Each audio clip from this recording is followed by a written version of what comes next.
Hello' everyone, আজি এয়া দুপৰীয়া ভাত সাজ খাব লৈছোঁ। এয়া দেখিছেই নহয়, এইফালে পূৰা ধুনীয়াকৈ ভাত লৈ লৈছোঁ। এয়া ৰঞ্জিত চাউলৰ ভাত, তাৰপাছতে এইফালে মাছ, ৰৌ মাছ ফ্ৰাই, তাৰপাছতে লগতে লৈ লৈছোঁ এইফালে আমৰ আচাৰ আৰু এইয়া ৰঙালাও আলু ভাজি, তাৰপাছতে লগতে লৈ লৈছোঁ আৰু এইফালে ভোট জলকীয়াটো মেইন ন, সেইটো কাৰণে ভোট জলকীয়াও লৈ লৈছোঁ আৰু লগতে আছে এয়া দাইল, মানে মাটি দাইল, কাঠআলু আৰু ধনিয়া দিয়া।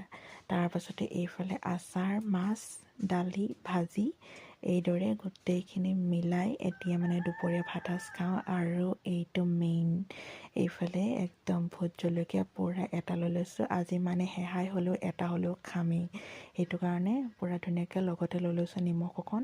আৰু এতিয়া দুপৰীয়া ভাত সাজ এনেদৰে খাওঁ আৰু দেই।